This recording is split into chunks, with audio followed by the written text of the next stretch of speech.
ശാന്തിഗിരി ആശ്രമം വള്ളിയായി ബ്രാഞ്ചിന്റെ വാർഷികാഘോഷവും ഈ മാസം 22-ന് തിരുവനന്തപുരം ശാന്തിഗിരി ആശ്രമത്തിൽ നടക്കുന്ന പൂജിതപീഠം സമർപ്പണം ആഘോഷത്തിന്റെ ഭാഗമായുള്ള സത്സംഗങ്ങളുടെ സംസ്ഥാനതല ഉദ്ഘാടനവും നടന്നു.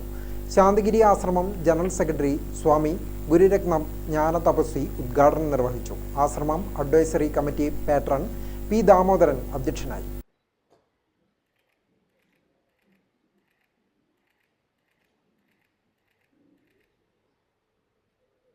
Santhigiri Mathrumandalam chief Janani Pooja Jnana Thapaswini, arts and culture head Swami Gurusavidh Jnana Thapaswi, Santhigiri ആശ്രമം advisory committee adviser Sabeer Thirumala, Kannur area general manager Manoj Mathan, Santhigiri Mathrumandalam governing committee convener Sandhyaprakash, Santhigiri Shanthimahima Thalassery area coordinator Salpriyan, Santhigiri Gurumahima governing committee convener Anusree Madhusoodanan, Santhigiri വിശ്വസാംസ്കാരിക നവോത്ഥാന കേന്ദ്രം Thalassery area senior convener T Rajeevan എന്നിവർ പങ്കെടുത്തു.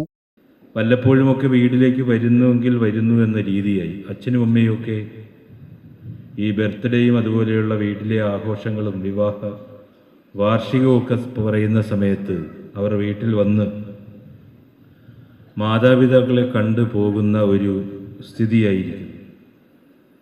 കേരളത്തിലെ ഭൂരിഭാഗം സ്ഥലങ്ങളിലുള്ള വീടുകളും ഇന്ന് അടച്ചിട്ടിരിക്കുകയാണ്. ഇപ്പോൾ കോട്ടയം, തിരുവല്ല,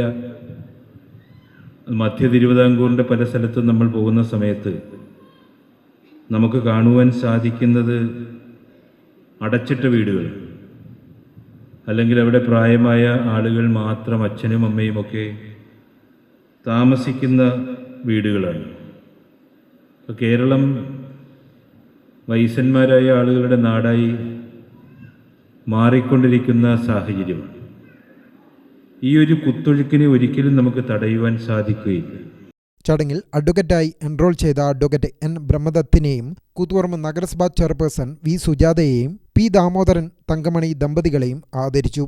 സ്വാമി വന്ദനരൂപൻ ജ്ഞാനതപസ്വി ശാന്തിഗിരിയുടെ തലശ്ശേരി, കണ്ണൂർ, കാസർഗോഡ്, മംഗലാപുരം ഏരിയകളുടെ ഹെഡായി ചുമതലയേറ്റു. വാർഷികാഘോഷത്തിന്റെ ഭാഗമായി ശാന്തിഗിരി മാതൃമണ്ഡലത്തിന്റെ ആഭിമുഖ്യത്തിൽ Kottiyoor Ayush PHC medical officer doctor Soumya നയിച്ച അമ്മയും കുഞ്ഞും ഒരേ ജീവന്റെ താളം ബോധവൽക്കരണ ക്ലാസും നടന്നു. ആശ്രമ സമുച്ചയം വലം വെച്ചുകൊണ്ട് നടന്ന ദീപപ്രദക്ഷിണത്തോടുകൂടി ചടങ്ങുകൾക്ക് സമാപനമായി. ഗ്രാമിക ന്യൂസ്, കൂത്തുപറമ്പ്.